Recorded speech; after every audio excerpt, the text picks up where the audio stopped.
제가 은퇴를 하고 6에서 7kg 정도 뺀 적이 있어요. 선수 시절에는 73에서 74 정도 했는데 한 67에서 66까지 뺐습니다. 일부러 뺀 건 아니에요. 선수 시절처럼 운동 퍼포먼스를 내야 되는 건 아니니까 머리가 잘 돌아가고 에너지 레벨이 잘 유지되는 몸으로 세팅을 한 겁니다. 그럼 이 시기에 제가 막 억지로 참고 그랬냐? 전혀 그렇지 않아요. 저는 하루에 한 번씩 인바디를 재고 기록을 하는데 전날 먹은 음식, 운동을 얼마나 했는지 적어둡니다. 사진을 보시면 그 당시 먹고 싶은 거 다 먹었어요. 뭐 수육, 월남쌈, 돼지불고기, 삼겹살, 간장계란밥 이런 거 다 먹었어요. 운동도 그렇게 많이 하지 않았어요. 왜냐면 저의 목적 자체가 살 빼는 게 아니라 에너지 레벨과 머리 잘 돌아가게 하는 거니까. 체중 감소는 덤으로 공짜로 7에서 8kg가 빠지더라고. 억지로 막 뭘 하고 의지력을 발휘하는 게 아니라 평소 내 퍼포먼스를 유지하면서, 아니죠, 오히려 저는 업무 퍼포먼스가 올라갔으니까 덤으로 내 불필요한 체중까지 감소되는 5가지를 지금부터 말씀드려 볼게요. 일단 첫 번째, 이팅 윈도우입니다. 자, 이팅 윈도우가 뭐냐면 하루 중에 먹는 시간인데 이 시간을 최대한 짧게 가져가는 게 훨씬 더 유리합니다. 자, 우리가 살 빼려면, 건강하려면 뭐 조금씩 많이 먹어라 라는 말 많이 듣잖아요. 근데 이거는 체중 관리를 하거나 우리 그 장기들의 건강 차원에서 매우 안 좋다라는 연구는 정말 많습니다. 일단 우리 장기들 입장에서 계속 일을 하게끔 쉬는 시간을 안 주는 거예요. 살을 태우는 관점에서도 오히려 저장하는 방향으로 가게 됩니다. 자, 이게 무슨 말인가 하실 텐데 연구를 하나 같이 봐볼게요. 이팅 윈도우 시간 제한 섭식이라는 개념을 본격적으로 연구하신 분은 미국 최고 수준의 생명과학 기관 솔크 연구소에 계시는 사친 판다 박사님이세요. 이분이 뭘 연구를 했냐면 살을 빼는 관점에서 무엇을 먹느냐도 중요하지만 어떤 조건에 언제 먹느냐가 대사 건강에 큰 영향을 준다라는 걸 연구하셨어요. 그럼 연구 모델이 어떻게 되냐? 두 그룹을 나눕니다. 칼로리, 양, 성분 다 비슷해요. 뭐만 통제했냐면 한 그룹은 조금씩 나눠서 먹게 했고 한 그룹은 하루 중에 8시간에서 10시간으로 시간을 제한한 겁니다. 그리고 이걸 3, 4개월 뒤에 보니까 섭취하는 칼로리와 성분이 비슷해도 이팅 윈도우를 짧게 가져간 사람이 체중이 더 줄고, 여기서 중요해요, 체중만 줄어든 게 아니라 실제 지방량이 줄었어. 그리고 인슐린 감수성 좋아지고 염증 수치가 낮아졌어요. 어떻게 보면 이 두 가지가 해결됨으로써 지방이 더 잘 탔다라고 볼 수도 있어요. 여기서 중요한 포인트는 억지로 굶은 게 아닙니다. 참는 것도 아니에요. 그냥 먹는 시간만 조절한 거야, 관리한 거야. 그럼 이런 결과가 왜 나오냐? 정말 여러 가지 이유가 있겠지만 우리 몸은 기본적으로 이화작용, 동화작용을 반복하면서 생명활동을 유지합니다. 말이 좀 어렵죠? 쉽게 얘기해서 이화, 분해한다, 동화, 저장한다, 이거예요. 그리고 이화작용을 돕는 애가 글루카곤이고 동화작용을 돕는 애가 인슐린이다. 그리고 이 두 친구는 시소처럼 움직입니다. 시소처럼. 근데 우리가 뭘 먹으면 인슐린이 분비되면서 주로 동화작용이 일어나고, 반대로 뭘 안 먹을 때는 글루카곤이 분비되면서 저장한 걸 태우기 시작합니다. 칼로리가 어쩌니 저쩌니 이런 걸 다 떠나서 우리 몸의 기본 작동 원리예요, 이게. 물론 더 디테일하게 들어가면 훨씬 더 복잡하지만, 그런데 우리가 살 뺀다고 조금씩 먹어. 아침에 조금 먹고 간식 또 조금 먹고, 그러다가 다시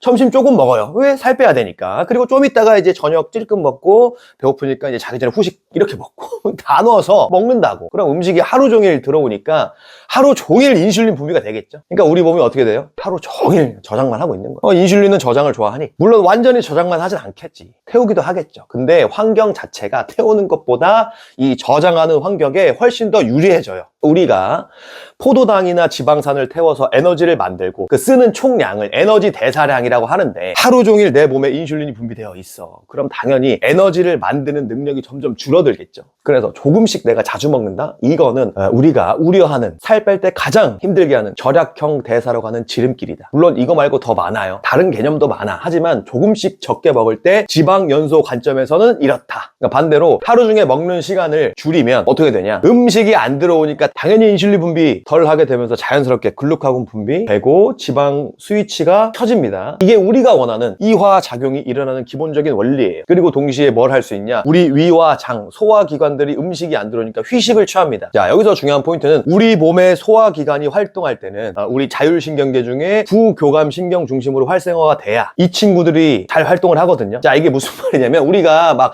일하다 말고 너무 바빠서 막 급하게 막 먹었어. 그럼 속이 막 안 좋잖아요. 그럴 때 있잖아. 그 왜 그러냐면 소화가 잘 되려면 부교감신경이 어느 정도 활성화가 잘 돼야 되는데 우리가 활동할 때는 각성을 해야 되니까 교감신경 중심으로 켜집니다. 그럼 어떻게 돼요? 자연스럽게 소화 기능이 떨어져요. 이 소화시키는 에너지를 머리 쓰는 데나 활동하는 데 써야 되니까 우리 일 빨리 끝내야 되잖아요. 그죠? 그럼 반대로 우리가 뭘 먹으면 늘어지잖아요. 그 이유가 이겁니다. 부교감 신경이 활성화되면서 휴식 욕구를 올려야 위나 장 같은 애들이 이 친구들이 소화시키는 데 유리하니까. 제가 지금 이 말씀을 왜 드리냐면 저의 목적은 에너지 레벨을 유지하는 거라고 했잖아요. 음식을 먹을 때만 딱 먹고 안 먹으면 하루 중 늘어지는 시간이 최대한 줄어요. 그래서 저 같은 경우에는 은퇴하고 나서 하루에 2끼를 먹거나 1끼를 먹고 있습니다. 주로 9시에 한 번, 3시에 한 번 이렇게 먹고 있는데 최근엔 솔레아스 입사하고 출근해야 되니까 점심 12시에 한 번, 오후 6시에 한 번 이렇게 먹고 있어요. 중요한 건 점심 12시, 오후 6시 이 개념이 뭐냐면 그 첫 끼를 먹는 시간, 처음에 음식이 들어가는 시간이 12시고 그 다음에 식사를 다 끝낸 시간이 오후 6시예요. 그걸 의미하는 거예요.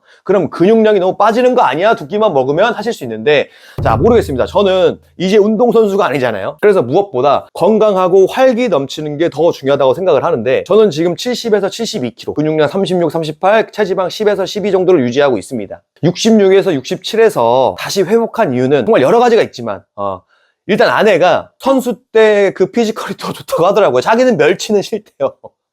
그렇다고 제가 멸치는 아니었지만 또 제가 작년에 그 슈팅스타를 하다 보니까 몸을 다시 올리고 지금은 그냥 유지를 하고 있어요. 철저하게 세포 건강의 관점으로 제가 한 가지 정확하게 말씀드릴 수 있는 건 그 있잖아요. 체중만으로 나의 몸 상태나 비만율, 건강 이런 거는 거의 알 수가 없어요. 나의 현재 생활 패턴에 따라서 향후 3개월 혹은 1년 뒤에 근육량, 지방량, 골 밀도 이런 거 다 달라지는데 어떻게 체중만으로 내 상태를 체크해요? 이거 거의 말이 안 되는 거야.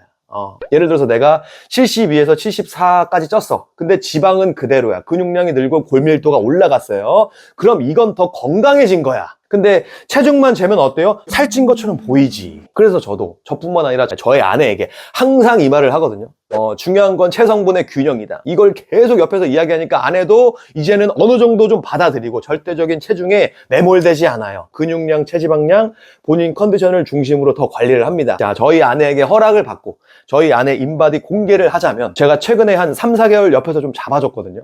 보시면 근육량, 체지방, 기초 대사량 모두 건강합니다. 그 전에 저희 아내는 48kg, 47kg가 돼야 그래야 돼. 나는 그래야 돼 라고 자주 말을 했어요. 근데 오케이 48kg 됐다고 해보자. 근데 그 비중이 억지로 막 굶고 물도 안 먹어서 막 몸에 수분 없고 힘 없으니까 운동 못해서 근육량 당연히 없을 거고 지방은 쌓여 있을 거고 그럼 당연히 컨디션 안 좋을 거고 그럼 그 컨디션이 그대로 나의 생활이나 아이들이나 혹시 주변 사람들에게 전가되는데 그게 맞냐고. 아니잖아. 체중으로 뭘 알 수 있는 건 정말 거의 없다고 보시면 됩니다. 그렇다고 인바디가 100%다? 그건 아니지만 근육량, 체지방률 이 두 가지만 보더라도 훨씬 더 안정적인 컨디션 건강을 유지할 수 있는 건 사실이기 때문에 저와 아내는 실제 지금도 그렇게 하고 있어요. 그리고 수많은 과학이 이러한 사실을 뒷받침하고 있습니다. 자, 두 번째는요. 안 좋은 음식 줄이기예요. 어떻게 보면 이게 제일 힘든 것 같은데 왜 그러냐면 내가 어떤 음식을 먹고 안 먹고는 내 삶의 철학이 포함되어 있거든요. 자, 이 소리를 듣고 뭔 개소리 하실 텐데 나는 어차피 한 번 사는 세상 좀 즐길 거 즐기고 먹고 싶은 거 먹고 난 이렇게 살 거야. 이런 분들에게 설탕이 안 좋으니까 케이크 먹지 마세요. 이건 그냥 개소리예요. 쟤 뭔 개소리 아니야? 그냥 이거예요. 야, 트랜스 지방산 안 좋은 거 나도 알아. 근데 나는 육퇴하고 아내랑 맥주 한 잔 먹으면서 치킨 먹는 게 그게 내 유일한 낙이야. 네가 뭘 아니? 이런 분들에게 치킨 드시지 마세요 하면 너나 먹지 마 이 새끼야 이거 되는 거예요. 그래서 저는 그렇게 생각을 합니다. 음식을 먹고 안 먹고는 본인의 삶을 살아가는 철학이 바뀌지 않으면 저는 거의 이거 불가능하다고 생각을 해요. 내가 이걸 먹고 싶은데 억지로 참는다? 이거 얼마 못 가. 진심으로 저 음식이 싫어져야 돼요. 저 음식을 내가 거부하는데 내 의지가 안 들어가거나 덜 들어가야 돼. 그래야 이 안 좋은 음식 줄이기가 가능해져요. 제 이야기를 잠깐 해보자면 저는 맥주를 진짜 좋아했어요. 경기 끝나고 집에 오면 입맛이 없거든 힘들어서. 프로소준에선 그래요. 그때 이제 교촌 허니콤보 시켜가지고 맥주 한잔 하면 정말 기분이 너무 좋아. 근데 다음날 설사하고 염증 반응 올라오고. 근데 그때는 공부하기 전이니까 모르죠. 그냥 몸이 좀 힘드니까 당연히 몸에 염증이 있고 설사도 할 수 있는 거지. 경기 뛰면 긴장돼가지고 설사도 할 수 있는 거야. 병원에서도 그랬잖아. 호남아 너 직업병이라고. 그래서 스맥타 많이 먹으라고. 아니 병원에서 직업병이라고 했는데 어쩔 것이요. 축구 그만둘 거야? 아니잖아. 그럼 그냥 맥주 먹어. 근데 제가 맥주를 한 3개월 안 먹고 제 몸에서 완전히 알코올이 없을 때 그 느껴지는 감각이나 느낌, 그 컨디션 그걸 한번 맛보면 맥주가 진심으로 꼴도 보기 싫어져요. 아침에 그 식빵 토스트에 땅콩 크림 막 듬뿍 발라가지고 막 아구작 먹고 콘프라이트에 막 우유 말아가지고 막 달달하니 기분 좋죠. 근데 30분 뒤에 엄청 졸려. 어제 훈련이 빡세서 그런가? 훈련은 맨날 빡세서 그나마. 그거 혈당 스파이크야. 설탕 안 먹고 건강한 지방, 단백질, 식이섬유 먹고 탄수화물 먹은 나의 컨디션을 느껴보면 설탕 진심으로 꼴도 보기 싫어져요. 여러분 몸에 불필요한 지방을 빼려고 영상을 찾아보시는 게 이 영상이 처음은 아닐 겁니다. 그리고 지방을 태우는 원리는 다 비슷해요. 인슐린 분비 덜하게 하고 건강한 음식 먹고 운동하고 잠 잘 자고, 저도 그 이야기를 매 영상 하고 있는 거고. 근데 이 안 좋은 음식만큼은 감정이 많이 들어가 있어서 힘들어요. 내 삶의 철학과 연동되어 있어서 이게 잘 안 돼. 기업들이 이거 잘 이용하잖아요. 음식과 감정을 연결시키는 거. 일요일은 내가 짜파게티 요리사야. 일요일은 좀 쉬는 날이고 하니까 엄마 좀 쉬라고 하고 내가 요리를 해줄게. 나 착한 아들, 착한 남편 이라는 느낌을 받잖아요. 근데 먹는 건 뭐예요? 그 정제탄수화물이랑 나트륨 엄청 많은 음식이야. 근데 그거 좀 먹으면 어때? 내가 일요일에 짜파게티 요리사인데, 그죠? 말하지 않아도 알아요. 한국 사람은 아무리 그래도 인정이지 하고 이제 정을 표현할 때 초코파이 야, 공부하기 힘들지? 이거 하나 먹고 해라. 초코파이. 야, 이 새끼가 진짜 내 친구네 정을 주잖아. 근데 뭐예요? 그거 설탕 덩어리에 정제탄수화물. 좀 먹으면 어때? 한국 사회는 정인데, 그죠? 그래서 힘든 것 같아. 그래서 하루 종일 그 힘든 육아를 끝내고 맥주에 치킨이 나를 위로해주는 느낌. 그 느낌이 정말 강력해서 힘들어요. 저 포함 여러분 잘 생각해 볼까요? 근데 육퇴하고 나서 맥주에 치킨을 먹는다는 그 사실을 내가 처음에 어떻게 알았죠? 누군가에게 들었거나 혹은 봤거나, 그죠? 그럼 그 사람은 처음에 어떻게 알았을까요? 특정한 상황에 특정한 무언가를 하면 내 기분이 좋아질 거야. 너는 괜찮은 사람이 될 거야. 부모님에게 효도하는 사람이 될 거야. 이러한 프레임을 누가 처음에 만들어서 뿌렸을까요? 일요일에 내가 짜파게티 요리사가 되지 않아도 충분히 엄마의 수고를 덜어줄 수 있어요. 그죠? 실제로 다른 방법 많잖아. 설탕이랑 그 탄수화물 덩어리를 안 줘도 너는 내 친구라고. 다 연결되는 부분인데 그냥 하나의 팩트로 가면 저는 답이 쉬워지더라고요. 우리는 세포로 이루어져 있고 세포 건강에 도움되는 걸 하는 게 그게 곧 나의 업무적 성과고 건강이고 인간관계고 자아 실현의 기본 중에 기본이다. 저는 이렇게 하니까 답이 쉽더라고요. 그럼 세포 건강에 안 좋은 음식 뭐가 있지? 감정, 스토리 이런 거 다 빼고 객관적 사실로서 설탕, 밀가루, 튀김, 나쁜 기름, 가공육, 술이 있네? 그럼 난 이거를 최대한 줄이자. 혹은 안 먹거나. 그래서 저는 안 좋은 음식을 거의 먹지 않으려고 노력을 합니다. 저희 가족들도 마찬가지고. 완전히 안 먹을 수는 없잖아. 하지만 마인드 자체를 내 세포 건강에 안 좋은 음식은 멀리하자. 세 번째가 좋은 음식 섭취입니다. 이 부분은 세계적인 인류학자 유발 하라리의 인사이트를 좀 빌리면 좋을 것 같아요.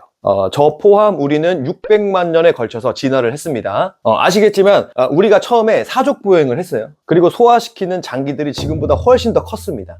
근데 불을 발견하면서 익혀 먹다 보니까 소화기관들이 할 일이 줄어들게 되면서 이것들이 더 작아졌어. 반대로 이 시기에 뇌가 더 커졌다고 주장하시는 분들도 있어요. 실제로 우리 뇌, 특히 그 대뇌 피질은 처음에 이렇게 크지 않았어. 근데 그 와중에 이족 보행을 하면서 골반 구조가 달라졌어.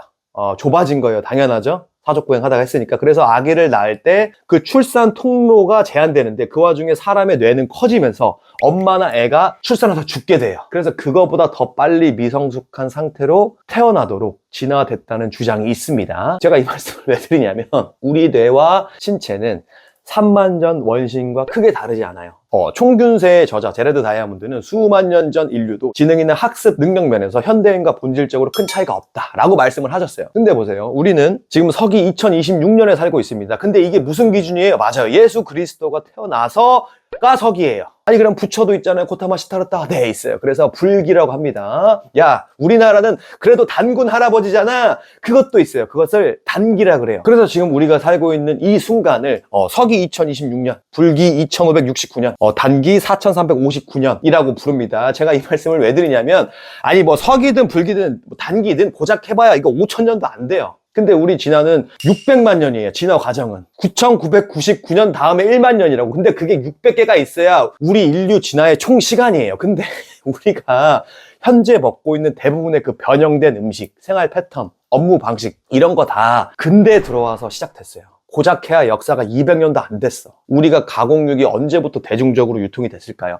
고작해봐야 100년 전후. 설탕 녹여가지고 압축시켜서 만든 그 사탕, 초콜릿, 케이크 대중적으로 언제부터 먹었을까요? 고작해봐야 150년 전후. 옥수수 전분 녹여가지고 만든 우리가 먹는 그 음료수, 액상과당 고작해봐야 50년 전후. 근데 우리 몸은 아직 가공육과 그 대량의 설탕과 액상과당을 소화시키고 분해시킬 수 있는 준비가 안 되어 있어요. 전기차에 아무리 고급 휘발유를 넣어도 안 가잖아요. 그죠? 똑같아요. 인류가 본래 먹던 자연식 중심으로 먹는 게 사람이 좀 사람답게 살 수 있는 기본 중에 기본이다 라는 사실을 유발 하라리와 제레드 다이아몬드의 통찰에서 우리가 얻을 수 있는 겁니다. 그래서 저는 최대한 자연식에 가까운 음식을 먹으려고 노력을 해요. 실제로 그렇게 교육을 하고 보내드리는 표는 제가 교육할 때 권장하는 표고요. 저도 실제 이 안에서 먹고 있습니다. 생각보다 먹을 게 많아요. 근데 이것도 사람마다 기준이 다 다르고 민감도가 다 다르니까 가려서 여러분에게 맞는 거 드시길 바랍니다. 근데 여기서 또 한 가지 더 추천드리면 인슐린 분비를 덜 하고 에너지 레벨을 유지하는 측면에서 탄수화물 중심으로 드시는 것보다 지방과 단백질 중심으로 드시는 걸 추천드려요. 제가 말로만 하는 것보다 연구를 하나 가져왔는데요. 가로축이 시간이고 세로축이 대사율입니다. 눈에 보이는 이 친구가 탄수화물이고요. 이 친구가 지방이에요. 자, 보시면 탄수화물은 식후 60분에 가장 높은 대사율을 보이다가 점점 떨어져요. 점점.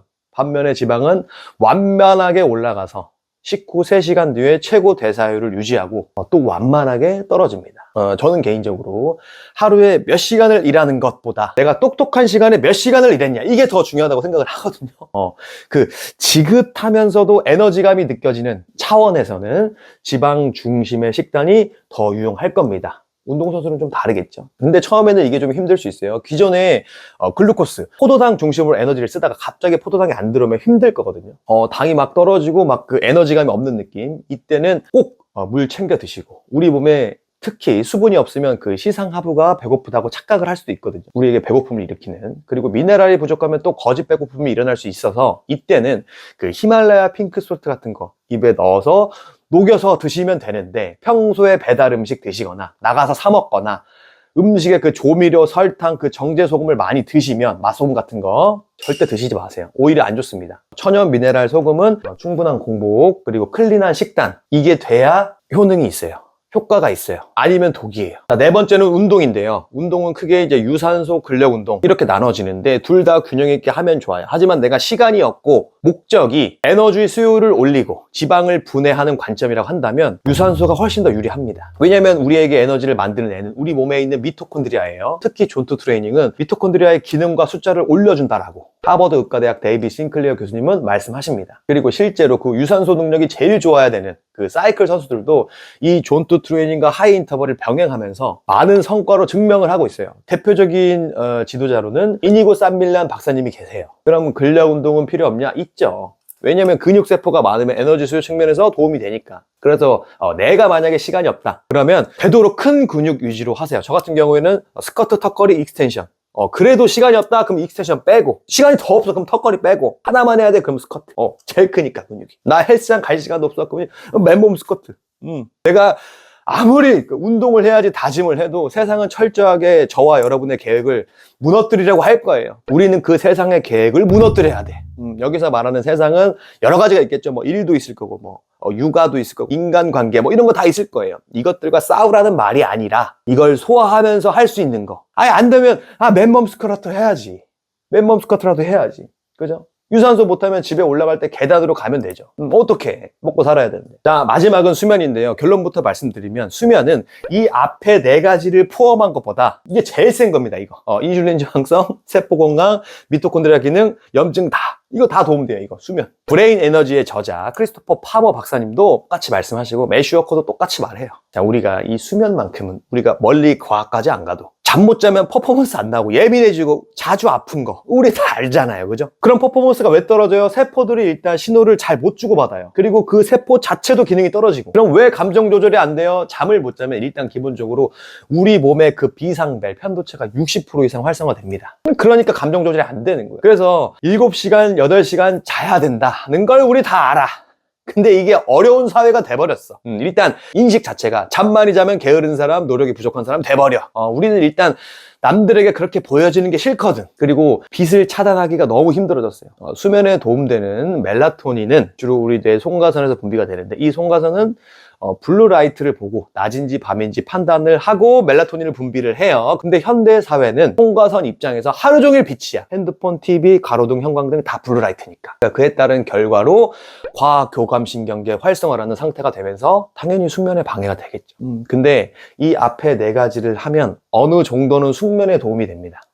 그리고 나서 도움이 되는 게 제가 추천드리는 호흡 명상이나 훈련인데, 저도 2015년부터 명상을 하고 있어요. 제가 10년 동안 했던 그 명상을 여러분들에게 공유 드릴 수 있지만 좀 더 체계적으로 가이드 해드리고 싶어서 현재 그 전문가 과정을 받고 있어요. 연세대학교 김주현 교수님에게 받고 있습니다. 그래서 1월 말이나 2월 초에 이제 수료가 되는데, 그 시기에 맞춰서 뭐 수면 유도 명상이라든지 아니 뭐 호흡 명상이라든지 셀프 컴패션, 뭐 용서 명상, 감사 명상 이런 거 제가 하고 있고 김주환 교수님께 배운 내용을 유튜브에서 공유 드리고, 조금 더 이제 디테일한 거는 그 우리 습관 강의 정규생분들에게 드리기 위해서 열심히 준비하고 있어요. 우리가 그 습관 강의에서 주로 음식, 수면, 하루 습관, 호흡 훈련 배우는데 일반인 분들에게 좀 더 핏한 내용을 원래는 12월 말까지 마감해서 업로드 해드리려고 했는데, 제가 그 지난 9개월의 데이터를 보니까 여러분들 그 실행하는 부분에서 좀 막히는 부분들이 간혹 있더라고요. 그래서 제가 실제 그 헬스장 가서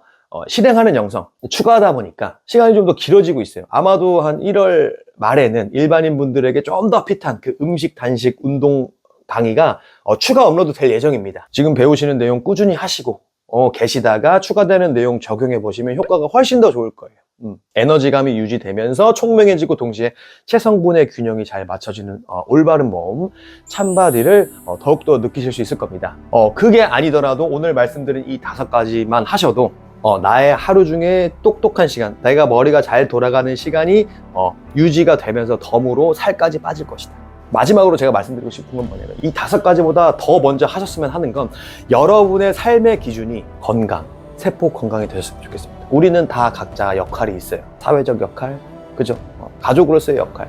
근데 그 역할을 이제 매일 이제 맡다 보니까 그 역할이 곧 나다라고 착각을 하게 되는데, 그거보다 더 본질적인 거, 여러분의 몸의 기준이 가시면 어제보다 나은 나, 그리고 그 내가 지각하는 세상이 좀 더 나을 거라고 저는 확신합니다. 오늘도 건강하시고 감사합니다.